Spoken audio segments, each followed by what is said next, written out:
All right, folks, we're back. We're looking through the workbook problems for Math 1, Section 512. Just want to let you know that over the weekend I am upgrading all this stuff, so I'll have a tablet I'll be using and be much cleaner. So don't worry about that if you're getting annoyed by it. It's changing soon. All right, so number 5, if the transformation, remember transformation is just a movement of the object. If the transformation t is isometric, and d of pq is equal to 2, what is d of t of pq? All right, so pq. pq is talking about, right? pq is some kind of line segment. It has two parts to it, so I'm going to assume it's a line segment, right? If it was 3 letters, it could denote like a shape. But here we have 2 letters here, pq. It's going to be a line segment. Now, if that pq, the distance, d of pq is 2, right? pq. Then the thing is, if our transformation t is isometric. Isometric means it's rigid. It's rigid, okay? That means it's fixed. It isn't going to change, okay? So even if there's a transformation isometric could be rotating it, could be flipping it, could be moving it, translating it. But the transformation, if it's isometric, we know that our outcome, where'd it go? Our d of t of pq is also going to be 2, okay? The main thing here is it's isometric. If there's a transformation, that's isometric, it's rigid, it's fixed, it doesn't change the length of pq, so it's still 2. All right, let's keep going. Number 6.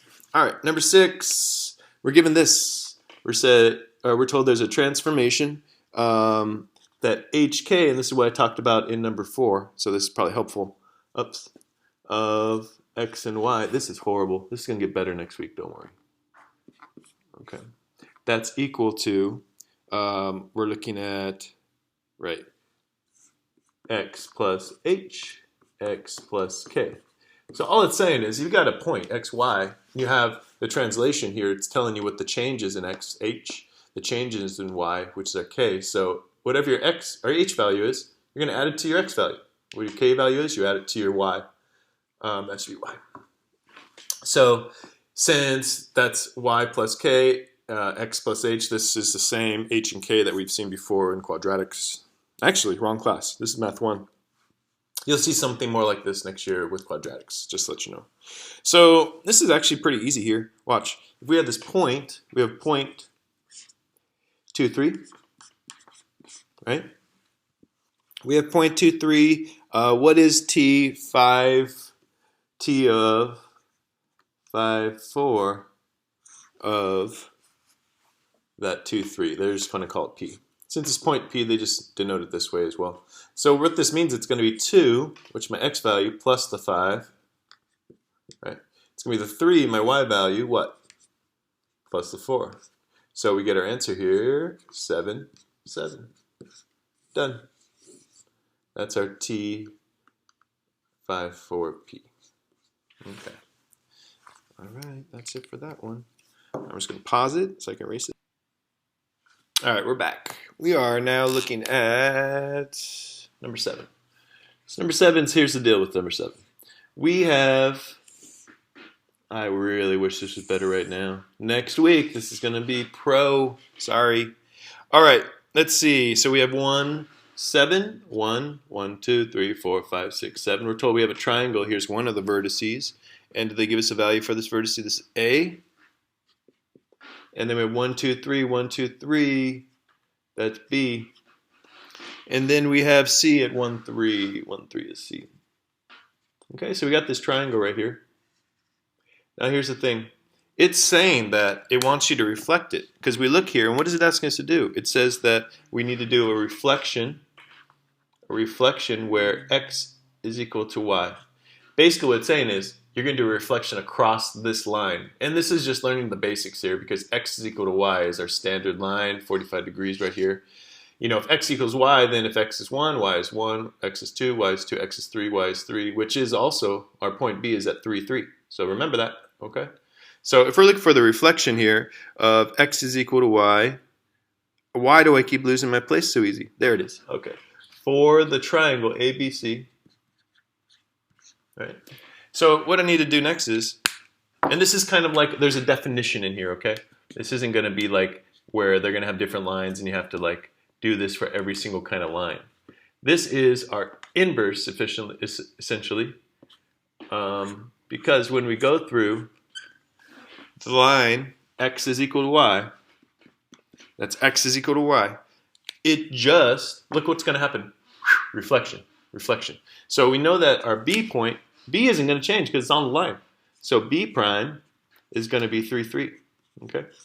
We had our A right here. A is 1, 7. So if I flip this over down to this side, right in here, it actually, and it does look like it, and it is it. A is going to be 7, 1. What happened? Okay. What happened? We know B is 3, 3. A is 1, 7. C we said was 1, 3. So if A is 1, 7, A prime after the reflection is 7, 1. B is 3, 3 after the reflection, B prime is 3, 3. That one didn't change though. All right, what do you think it's going to be for C prime?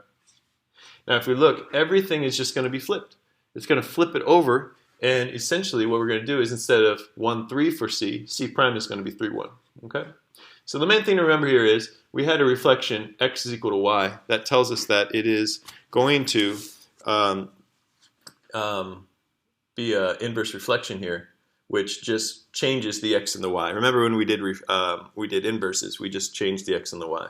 Okay, so anytime you have x equal to y as your reflection, you're going to end up with the opposite x and y's as your A, B, and C, your A prime, B prime, C prime, after, right, this is the image, the pre-image is where you start, the image is where you end up after you transform it. So we're going to end up with the opposite x and y values. All right, for number 8, we're talking about given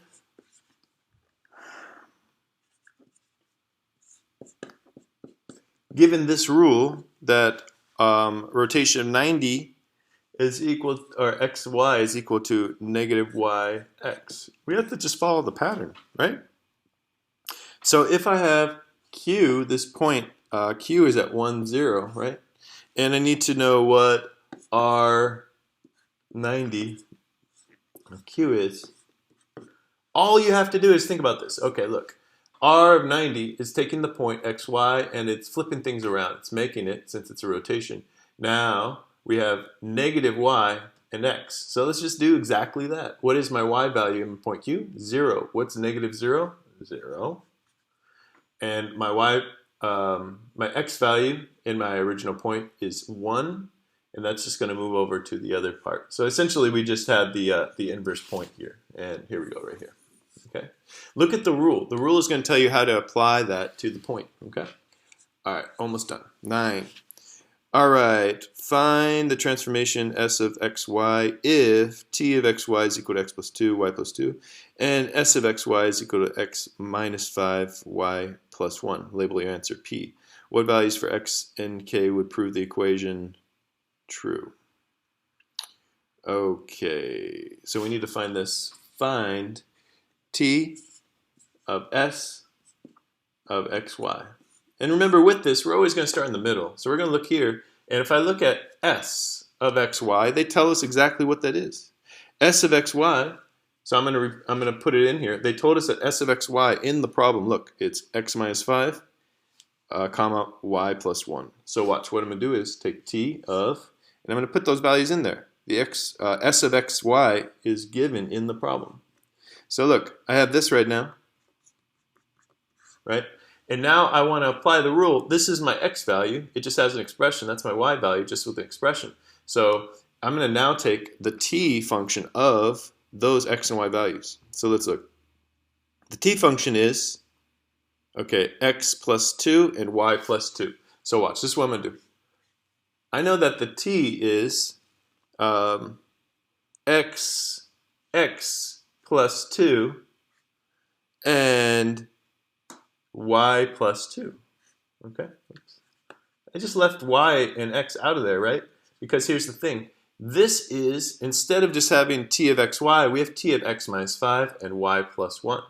So this is actually, since we already are now, we did the s of xy, now we're plugging those values into the t. Here was the t, and guess what's going to go here? Not just x, it's going to be our x minus 5. So when you stack these and you combine these functions, you really just have to do the innermost one, and then you take the answers of that, and you put in the next one. And if there were 10 of these, you would just keep doing it. So we're going to end up with t of x minus 3 and y plus 3. Okay?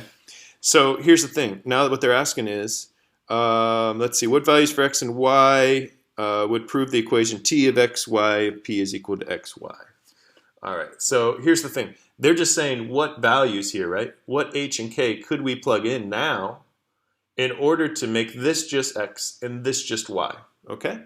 So think of it this way. If you plugged in an h value of positive 3, we would be adding positive 3 to this term. The k value is how we adjust the y value. And what would we have to do to make this just y? We'd have to make a k value of negative 3. Okay? So that, So that is how we end up with this last little bit. And this is the hardest part. Honestly, this is the hardest part. They want us at the end here to say, okay, what is t of hk of p? How do you make that equal to just y and x and y? So look, we had our answer here we're labeling p actually. So this is equal to p. Okay, they asked us to do that. So this is really our answer, right?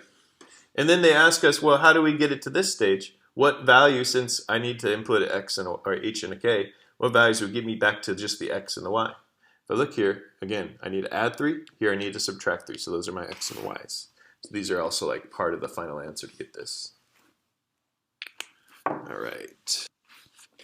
All right, very last one. This is 10, and I'm not going to do it all the way out. Basically, this is exactly like 9. If it is, what they're saying is identity transformation. An identity transformation, right? Transformation is just going to end up with x, y. So whatever kind of combination with h and k we need to use to get just x, y, we're going to do that. So here's the thing. What it's asking you to do is, how do you, if you had this, if t of 2, 5 of, what do they use, xy, is equal to x plus 2, y plus 5. What do you need to put in here, right? Because they're saying that, what do we need to put in here? If I take this now, x plus 2, y plus 5, what do I need to put in for h and k in order to make this look like our identity function, our identity transformation, where it looks exactly the same, okay? So here, it's easy. All you have to do is put in a negative 2 for h, because this would be x plus 2, whatever the h is applied and combined with whatever's in here. So x plus 2 minus 2 would just be x. And what do I have to put in for k? It's y plus 5. What do I do to make this just y? A minus 5 will get it down to being y. So that's how we're going to approach this problem right here. Okay, and that's it. Those are all the homework problems for the week. Good luck, and I'll see you later.